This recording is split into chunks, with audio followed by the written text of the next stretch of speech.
어느덧 추석이 한 주 앞으로 다가왔습니다. 계절의 흐름 가운데 이제 가을로 깊어지며 아침 저녁으로 환절기임을, 선선한 기온을 느끼며 이렇게 시간이 가고 계절이 바뀌고 있구나.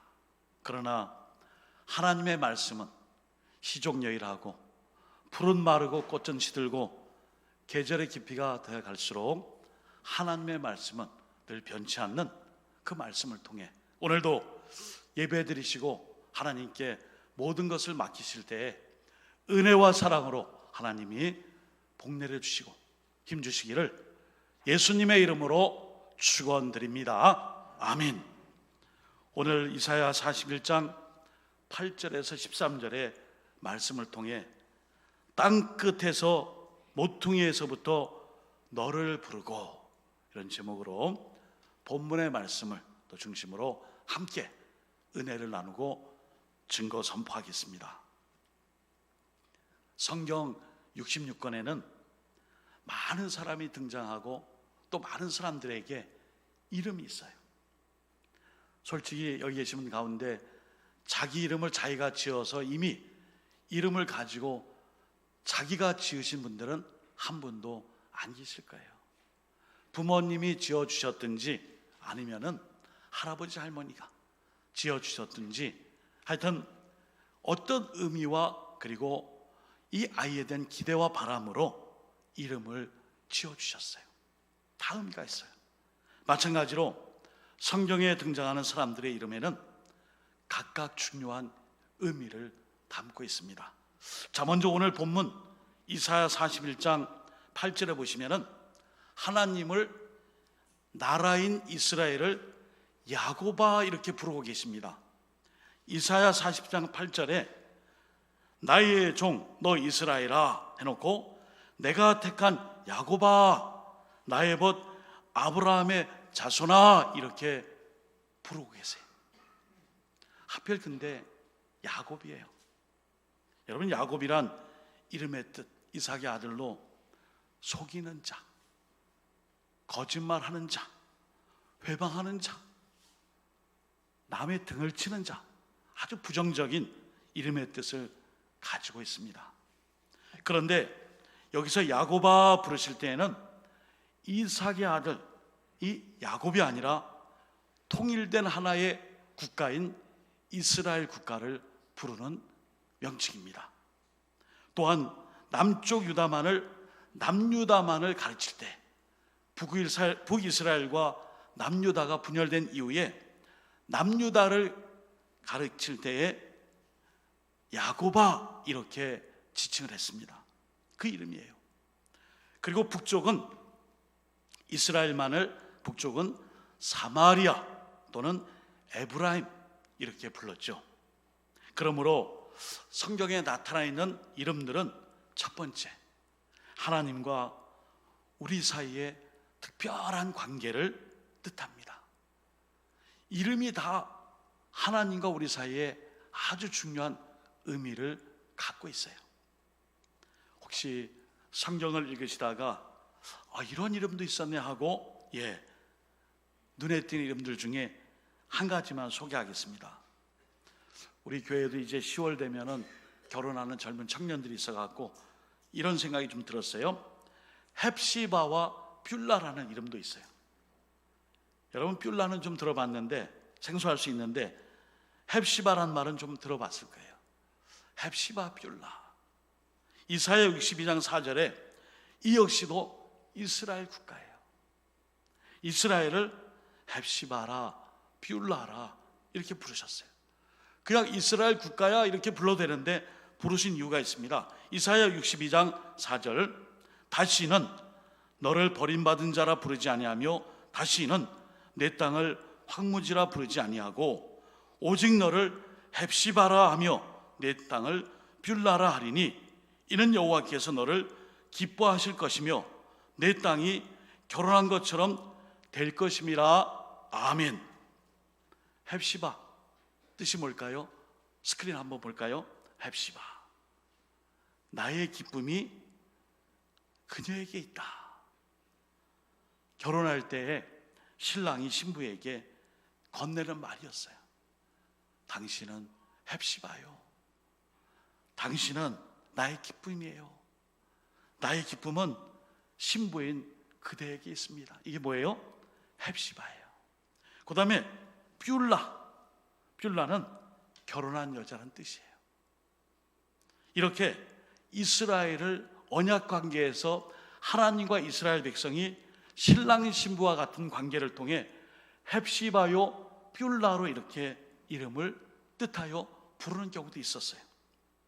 그런데 오늘 본문 8절 말씀을 보시면은 이스라엘을 부르실 때에 나의 종너 이스라엘아, 내가 택한 야곱아, 또 나의 벗 아브라함의 자손아, 무려 세 가지. 그냥 이스라엘아 하면 되는데 나의 종 이스라엘아, 내가 택한 야곱아, 나의 친구 아브라함의 자손아, 왜 이렇게 세 번에 걸쳐서 이름을 부르셨을까요? 여기에는 이름을 다양하게 부르시며 하나님 나와 이스라엘과의 관계가 이런 긴밀하고 독특한 언약의 관계에 있음을 말씀해 주고 있는 것입니다. 가끔 그런 생각 해봐요. 하나님, 제가 천국 가서 만약에 이런 질문 드려도 될지 모르겠어요. 하나님, 저라는 사람이 이 땅에 살며 하나님을 한다고 했는데 성경 66권 가운데 어떤 인물처럼 제가 하나님을 위해서 수고했죠? 성경에 많은 나쁜 이름 말고 성경에 좋은 이름으로 등장하는 사람들 중에 하나님, 혹시 저는 어떤 성경의 인물처럼 살아왔나요? 그 이름 한번 저한테 좀 불러주시면 안 될까요? 아, 그래. 그러면서 하나님이 너는 여호수아처럼, 너는 이사야처럼, 너는 불의 사자 전도왕으로 엘리야처럼, 또 너는 늘 준비하고 예배하며 뒤에서 보이지 않게 수고한 세례 요한처럼 이런 이름들로 나를 불러주신다면 아마 성도님들은 그 마음에 큰 기쁨이 있을 거예요. 오늘도 하나님께서 이 이스라엘을 하나님의 하나의 한 국가로가 아니라 긴밀한 관계라는 것을 약속해 주며 이 언약 백성인 이스라엘 백성들을 이렇게 불러주셨어요. 여기 계신 우리 모든 성도님들이 하나님이 나를 어떤 별칭으로, 어떤 이름으로, 어떤 칭찬으로 축복해 주시고 장차 앞으로 내가 하나님과 그동안 좋았던 기억과 추억과 모든 은혜의 사건을 통해 더더욱 하나님 앞에 긴밀한 관계로 불려지는 그런 신앙의 삶을 살아갈 수 있기를 주님의 이름으로 축원드립니다. 아멘. 두 번째는요, 하나님은 지금도 우리를 부르고 계세요. 이사야 41장 9절을 같이 읽어볼까요? 아주 중요한 말씀이에요. 시작.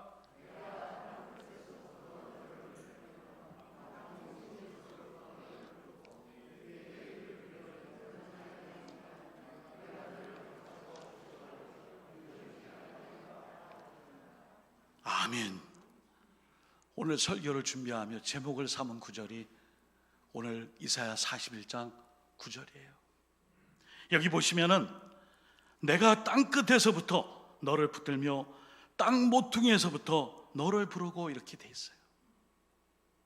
여러분, 여기 본문 구절의 땅 끝, 땅 모퉁이는요 사실 변두리예요. 외곽 지역이에요.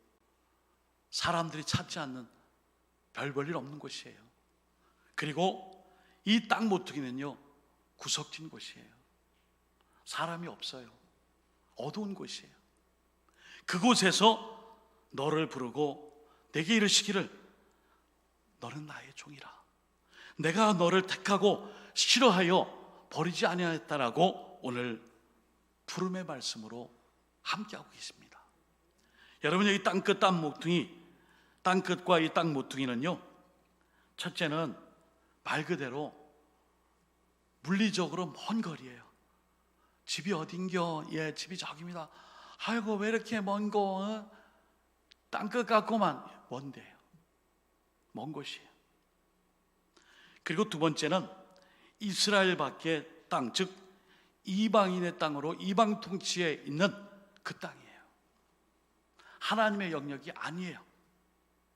그리고 세 번째는 하나님의 시선에서, 관심에서 아주 가장 멀리 떨어져 있는 곳을 의미하기도 해요.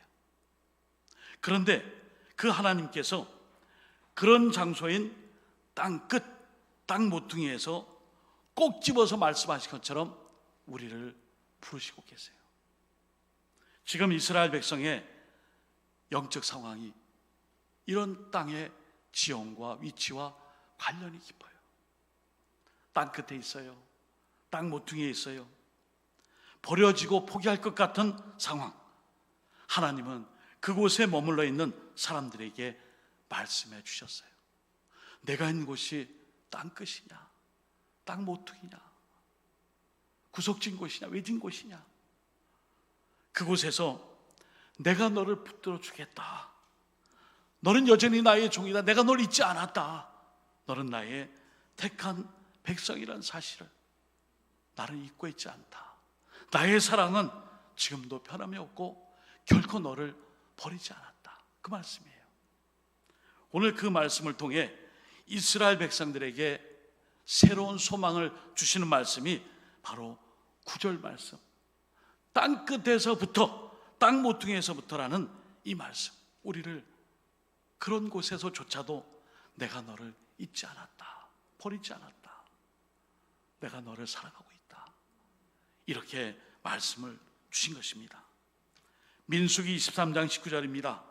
하나님은 사람이 아니시니 거짓말을 하지 않으시고 인생이 아니시니 후회가 없으시도다. 어찌 그 말씀하신 말을 행하지 않으시며 하신 말씀을 실행하지 않으시랴. 아멘. 하나님의 약속의 말씀이에요. 땅 끝에서, 모퉁이에서 너를 부른 내가 너와 약속한 이 말씀에 인생들처럼, 사람들처럼 거짓말을 하고 또 잊어버리고 괜히 약속했나 후회하지 않고 오직 그 말씀하신 말을 꼭 행하실 것이라. 언약과 약속의 성취를 말씀해 주셨어요. 그래서 오늘 특별히 땅 끝에서, 땅 모퉁이에서 내가 너를 부르고 택하여 나의 언약 백성이 됨을 다시 한번 소망의 말씀으로 주리라. 그 말씀이에요. 사랑하는 성도 여러분, 하나님은 우리를 포기하지 않으십니다. 결단코 지금 여러 가지 어렵고 힘든 상황 속에 있을지라도 절망의 한복판의 어려움 중에서도 땅끝, 땅 모퉁이 같은 그 상황 속에서도 오늘 우리에게 하나님의 사랑의 손길로 우리에게 그 손길을 뻗치고 계세요. 그 말씀이 이사야 41장 10절입니다. 이것도 한번 같이 읽어보겠습니다. 시작. 두려워하지 말라. 내가 너와 함께함이라. 놀라지 말라. 나는 내 하나님이 됨이라. 내가 너를 굳세게 하리라. 참으로 너를 도와주리라. 참으로 나의 의로운 오른손으로 너를 붙들리라. 아멘. 이 말씀 읽을 때마다 하나님 앞에서 직접 말씀을 들려주시는 것 같아요. 마음에 뜨거운 감동이 일어나요. 지쳐 넘어질 때, 쓰러질 때, 연약할 때, 의지할 것이 없고 홀로 고독함을 가질 때에 두려워하지 말라. 지금 내가 너와 함께하고 있잖아. 그러시면서 놀라지 말라. 내가 너의 하나님 되며 너를 내가 굳세게 붙잡아 주어서 언제나 능력의 상징, 힘의 상징, 의로운 오른손으로 너를 붙들어 주리라. 할렐루야. 아멘. 이 말씀을 읽을 때마다 불신의 땅끝, 불순종의 땅 모퉁이에 서 있는 이스라엘 백성들에게 우리가 버림받은 거 아니야? 우리가 지금 이방 나라에서 끝까지 여기서 뼈를 묻어야 되는 거 아니야? 하나님은 우리를 영영 잊으셨단 말인가? 그랬을 때에 오늘 이 말씀으로 새로운 소망과 꿈과 비전을 허락해 주신 것입니다. 사랑하는 성도 여러분, 오늘도 하나님께서요 우리들을 불러주세요. 잊은 것 같고 안 계신 것 같고 험악한 그러한 황무지 같은 그곳에 홀로 내쳐서 버려진 것 같은 그 속에서도 땅끝에서부터 땅 모퉁이에서부터 우리를 기억하시고 우리의 이름을 불러주십니다. 주님의 그 부르심 속에 오늘도 함께하여 언제나 힘있게 사명을 잘 감당하시기를 예수님의 이름으로 축복합니다. 아멘. 마지막으로 그 축복의 역사가 이렇게 예고되고 있습니다. 세 번째, 지렁이 인생을 날카로운 철과 같은 타작기 인생으로 바꿔주셨어요. 오늘 본문의 14절에 보시면은 욕 같은 말씀이 나와요. 이거 욕 아니야. 버러지 같은 너 야곱아, 이렇게 말씀해 주세요. 아니 아까는 막 그냥 좋은 말씀으로 막 위로하시고 내가 너를 잊지 않았고 땅끝 땅 모퉁이에서 그래 놓고서는 우리가 본문의 말씀을 읽지 않았지만 14절에는 버러지 같은 야곱아, 정확한 뜻은 버러지는 지렁이에요. 또 다르게 해석하면 벌레 또는 구더기예요. 왜 이렇게 말씀하셨냐면은 욕이 아니라 버러지같이 더럽고 불결하다는 뜻이 아니라 꿈틀거리다가 어느 순간 사람에게 밟히면 좀 잔인하지만 툭 터져서 죽어버릴 수밖에 없는 연약한 상태임을 나타내는 말이 버러지 같은 너 야곱아,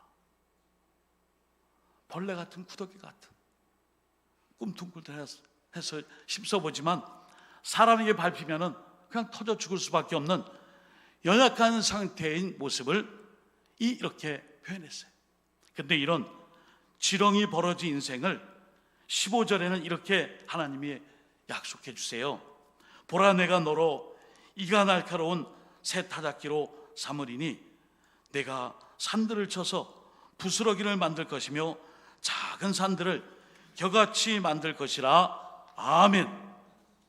아까는 버러지 같고 지렁이 같고 구더기 벌레 같은 존재였지만 이제는 하나님이 땅끝에서 땅 모퉁이에서 너를 불러서 사용하시고 사명을 주실 때에는 산도 깎아내고 작은 산을 깎아내서 겨처럼 날게 하시는 하나님의 그 능력을 부어주심을 약속해 주고 계십니다.